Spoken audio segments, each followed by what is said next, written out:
नमस्कार, मैं हूं सरोज कुमार यादव, एक सामाजिक कार्यकर्ता, राष्ट्रीय जनता दल के समर्पित कार्यकर्ता, बिशनपुर पंचायत का जूडी सरोज यादव मुखिया और मुझे प्रतिनिधित्व करने का मौका मिला। मैं आज आपसे बात रखना चाहता हूँ जातीय जनगणना से कुछ पार्टी को दिक्कत क्यों। एक्चुअली क्या है, जब आप बीमार होते हैं तो किसी न किसी डॉक्टर के पास तो जाना पड़ता है। जब किसी आप डॉक्टर के पास जाते हैं तो ज़रूर आप उन पर विश्वास करके जाते हैं, क्योंकि अपने ज़िले में ये पता लगाते हैं कौन सा अच्छा डॉक्टर है। उनके पास जाते हैं, फी देते हैं, उनसे इलाज करवाते हैं और इलाज के दरमियान उन्होंने कभी जो भी बीमारी से रिलेटेड जांच होती है, जैसे खून जांच इत्यादि इत्यादि जितनी भी जांच होती है, आप जांच करवाते हो। जांच करके यदि डॉक्टर इलाज करना शुरू किया और इलाज से आपको भी पता है कि मैं ठीक हो पाऊंगा, तो फिर इसमें दिक्कत कहाँ है मैं बताना चाहता हूँ। जाति जनगणना से कुछ व्यक्ति को, कुछ पार्टी को दिक्कत इसलिए क्यों पता है, इसलिए दिक्कत है, उन्हें पता है कि सब अपने हक और अधिकार के बारे में जान जाएगा।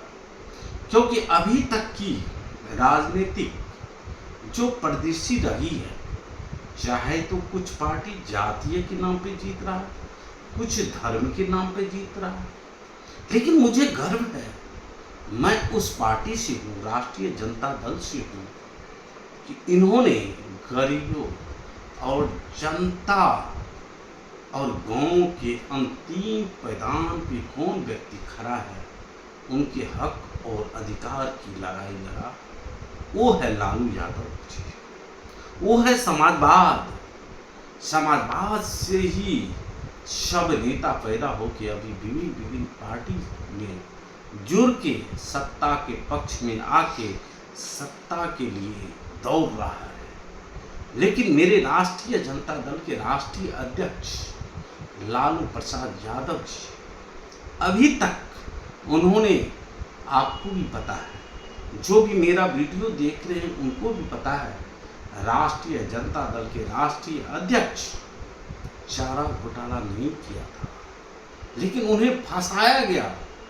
क्योंकि मुझे पता है जब दौड़ आती है ना, दौड़ में जब आगे बढ़ना चाहते हो ना, तो विरोध होती है। मेरे कुछ समर्थक, जैसे मैं मुखिया, मेरी पत्नी बनी है, कुछ व्यक्ति बोलता है कि आपका विरोध कर रहा था, तो मैं बोलता हूँ कि अच्छी बात है कि वो विरोध कर रहा था, क्योंकि विरोध और सपोर्ट वो मैंने ले रखता है, अपनी कर्म और अपनी ईमानदारी मैंने रखता है। क्योंकि इससे पहले मैं जयपुर, दिल्ली, पटना में रह के और आया, मेरे घर के 20 साल संघर्ष के बाद मुझे जो है बिशनपुर पंचायत की जनता ने मेरे पर भरोसा करके मेरे पत्नी दंपत्ति को जिताया।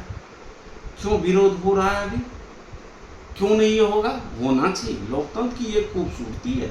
उससे पहले मुझे नहीं जान रहा था, अब मेरा सही और गलत का अवलोकन होना चाहिए। इसी तरह मैं कहना चाहता हूँ, जाति जनगणना आदरणीय हम लोगों की युवा नेता तेजस्वी प्रसाद यादव ने और राष्ट्रीय जनता दल के राष्ट्रीय अध्यक्ष लालू प्रसाद यादव ने, राष्ट्रीय जनता दल के प्रदेश अध्यक्ष जयदानंद सिंह जी ने और सभी वरिष्ठ नेता ने जिस तरह से जाति जनगणना में बार बार मुद्दा उठाया, चाहे पक्ष में हो या विपक्ष में, अभी हमारी पार्टी सत्ता के साथ है और नीतीश जी भी जो है वो समाजवाद से, समाजवादी के क्रांतिकारी से उन्होंने इस क्षेत्र में पैदा लिया। उन्होंने जाति जनगणना करने का फैसला को मुहर लगाया और अभी बिहार सरकार ने जो अपनी दिलेर दिखाया, इसको 56 इंची क्या 58 इंची क्या कि 200 इंची का छाती अभी की वर्तमान सरकार को मैं कहूँ वो कम है। क्योंकि कुछ तो फेंकू जो है बोलने को 56 इंची बोलता है, उसका 56 इंची है नहीं। लेकिन मैं बताना चाहता हूँ जाति जनगणना का अर्थ क्या है। अर्थ यही है, जाति और आर्थिक सब जनगणना होगी। मान लीजिए कोई जाति है, 2011 में जाति जनगणना हुई थी, लेकिन उसको अधूरा वहाँ की वर्तमान जो केंद्र में सरकार थी उसे रोक लगा दिया। लेकिन बिहार सरकार, आदरणीय बिहार के मुख्यमंत्री नीतीश कुमार, तेजस्वी जी की सरकार ने जो अभी जाति जनगणना किया, इससे ना किसी जाति को ना किसी धर्म, जाति जनगणना मतलब ये हो गया कि आपको मान लीजिए कि आपको क्या स्थिति है घर की, क्या नहीं है, उनको सरकार की डाटा चाहिए था। जैसे हम लोग ग्राम पंचायत का एक मुखिया प्रतिनिधि और मुखिया हैं, तो वहाँ हम कोशिश करते हैं कि जनता के बीच में क्या कमी है, किस जनता को क्या कमी है, किनको जमीन है कि नहीं। क्योंकि एक अभी पंचायती महात्मा गांधी की जो सपना थी स्वराज, और गांव की एक प्रतिनिधि और मुखिया क्या करता है पता है, एक आईपीएस बनने के लिए कुछ सिलेबस होती है, उस सिलेबस को पढ़ के वो आईपीएस बन जाता है, पढ़ के बन जाता है। लेकिन समाज को एक एक व्यक्ति को पढ़ना पड़ता है। मैं पूछना चाहता हूँ, ग्राम पंचायत में एक ग्राम पंचायत की 6 से 8 हजार की आबादी होती है। 8,000 को 8,000 अध्याय और 8,000 सब्जेक्ट पढ़ना पड़ता है। और मैंने एनालिसिस किया है कि 8,000 ये सबसे निचली पैदान की जो है 4 सभा है, लोकसभा, विधानसभा, राज्यसभा और कौन सी सभा है पता है? पंचायत में सभा जो लगती है ग्राम सभा, वो है 4 सभा में सबसे महत्वपूर्ण सभा, कोई माने न माने, ग्राम सभा होती है। क्योंकि यहाँ जनता की बात को आंखों के सामने उनकी शिकायत, उनसे लड़ाई को झेलना पड़ता है। तो अभी जो है नीतीश कुमार जी के नेतृत्व में तेजस्वी यादव और लालू यादव के साथ में जो सरकार बन रही है, जो जाति जनगणना के काम किए, वो एक सराहनीय है और इसका मैं समर्थन करता हूँ। इससे कोई भी, मैं कुछ उदाहरण देना चाहता हूँ। धर्म की गणना हुई है ना, कौन हिंदू है, कौन मुसलमान है, कौन सिख है, कौन ईसाई है। तो भैया जब हिंदू, मुस्लिम, सिख, ईसाई आप जब हर एक फॉर्म पे डलवाते हो, उस समय कहाँ धर्म की अनुवाद होती है? नहीं होती है, साफ नहीं होती है। मैं बताना चाहता हूँ, अभी आपको कुछ दिन पहले गणना हो रही थी, कितना जानवर है मेरे यहाँ, अरे गाय की, भैंस की, बकरी की, भेड़ी की, शेर की, हर की गणना हो रही है। इंसान की क्यों नहीं गणना? इस गणना में तो एक फायदा है कि उनकी आर्थिक स्थिति की भी गणना हो रही है।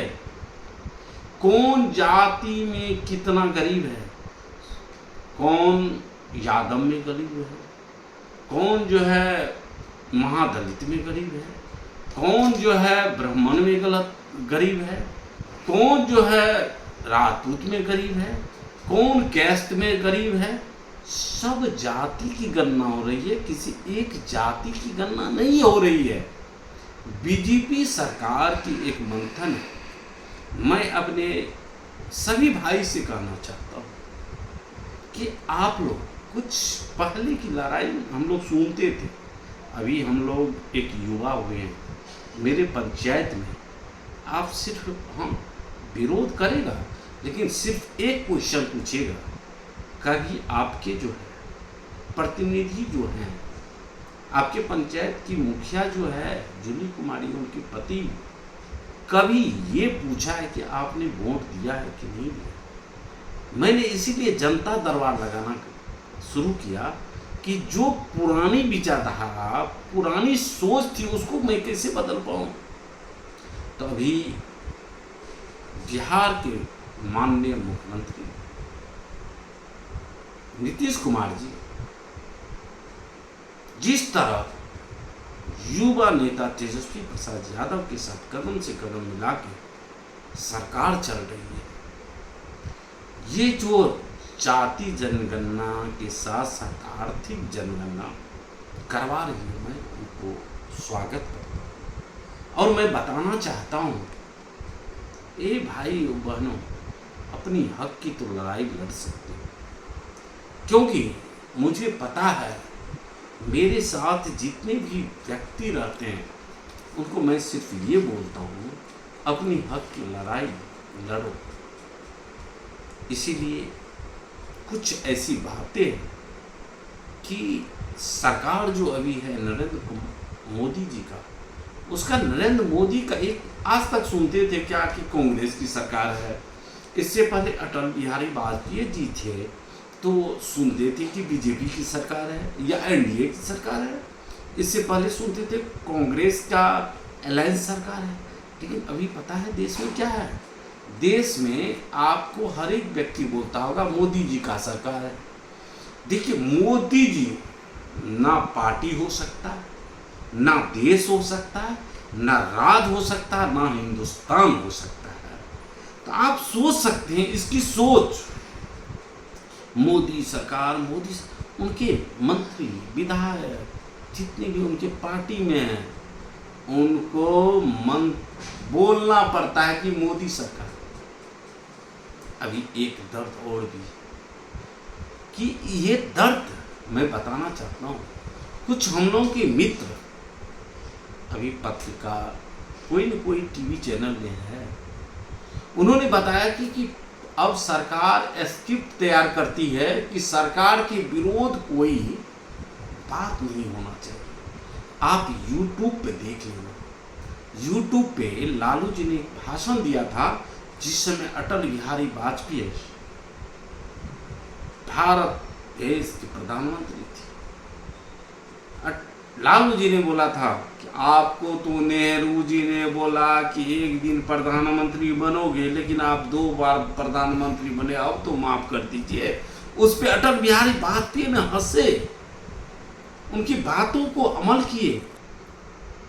उस समय जो अटल बिहारी वाजपेयी को जिन्होंने बोला था कि आप एक दिन सरकार, आप एक दिन प्रधानमंत्री बनोगे, वो अटल बिहारी वाजपेयी की पार्टी की नहीं था। वो किस पार्टी का था पता है? दूसरी पार्टी का। पहले की खूबसूरती अब की खूबसूरती में बहुत अंतर है। अभी देश विकट परिस्थिति में गुजर रहा है। युवाओं को 2 करोड़ की रोजगार की बात किया था नरेंद्र मोदी ने, इन पर युवाओं ने भरोसा किया, उसको भी छलने का काम किया। गरीबी में बात किया, उनको भी छलने का काम किया। एक जीएसटी, मैं बहुत मंथन करते रहता हूँ। जीएसटी के समय जिस समय कुछ निर्भीक पत्रकार जैसे रवीश कुमार, प्रसून वाजपेयी या अभिषाक शर्मा या बहुत ऐसे पत्रकार हैं, उन्होंने बात को रखा, उनको टर्मिनेट करने का काम किया, उसे न्यूज चैनल से ही हटा दिया। दोस्तों, समझने की बात है, आपकी जो आवाज अभी आम जनता की जो पत्रकार आवाज बुलंद करेगा, उसे टीवी चैनल से हटा दिया जाएगा, उसे जो है जेल में बंद कर दिया जाएगा। जो विपक्ष में बोलेगा उस पर सीबीआई ईडी लगा देगा। यार, आपने देखा ना, यहाँ बिहार का मैं बोलता हूँ, आज यदि रामविलास पासवान जी रहते तो उनकी पार्टी की ये हालत नहीं होती। उनके पार्टी को तोड़ने का काम किसने किया? बीजेपी ने किया। अभी भी मुझे शर्म आता है चिराग पासवान पे, उन्होंने तब भी बोलता है मैं हॉलमान हूँ। अरे तुम हॉलमान है, चाचा और बेटा को भतीजा को अलग कर दिया, तुम समाजवादी चीज नहीं देखे हो। जिस दिन समाजवादी बात को समझ जाओगे, मैं चिराग जी आपसे मैं विनती करना चाहता हूँ, रामविलास पासवान की जो सोच थी वो आपकी सोच आने में अभी समय लगेगी, क्योंकि जिस तरह आपके घर को तोड़ने का काम किया, कौन तोड़ने का काम किया था? लालू जी, राष्ट्रीय जनता दल, कांग्रेस नहीं, वही बीजेपी ने तोड़ने का काम किया था। आपके चाचा को अलग, आपकी चाचा को उसको अलग कर दिया, दोनों का अलग अलग सिंबल। अभी देखिए शरद पवार के परिवार को कौन तोड़ने वाला? मैं ये अभी जो वर्तमान की सरकार है, नरेंद्र मोदी की सरकार, देश को ही नहीं, हर एक पार्टी, हर एक इंसान, हर एक भाई भैयारी को तोड़ने वाला है। क्यों पता है? मैं आपसे ही बताना चाहता हूँ। बिहार से लेकर चलता हूँ, रामविलास पासवान जी के पार्टी को कौन तोड़ा भाई? कौन तोड़ा? यही बीजेपी, चाचा भतीजा को अलग किया। यही जो है शिवसेना, जिन्होंने ये बीजेपी को खड़ा करने का काम किया था। महाराष्ट्र में एक सीट नहीं होती थी, इसको शिवसेना ने आगे बढ़ाने का काम किया। आज शिवसेना को दो टूक कर दिया, उसके चुनाव चिन्ह चेंज हो गया। एनसीपी में क्या बोला कि भाई, एनसीपी में ये बोला कि उनके भतीजा चाचा ये सब जो है मतलब घोटाला किया है। अरे भैया, एनसीपी में शरद पवार को छोड़ के उसके भतीजा को तुम पार्टी में मिला लिए। देखिए, देश को तोड़ने की राजनीति बीजेपी जान रही है। ये नरेंद्र मोदी और अमित शाह, अच्छा अमित शाह का बेटा इतना ज्ञानदास था, वो क्या खेल का कौन सेक्रेटरी बनता है या कौन अध्यक्ष बनता है भाई? उसको खेल की नॉलेज होना चाहिए। इतना मोटका खेलता कभी नहीं खेलता है, लेकिन उसको मना दिया है। कहा कि नरेंद्र मोदी और दोनों जो है अमित शाह देश को बेचना चाह रहा है। दोस्तों, आपको सावधान होने की जरूरत है। चाहे जितना भी जाति और धर्म के लोग हैं, अब की बार 2024 में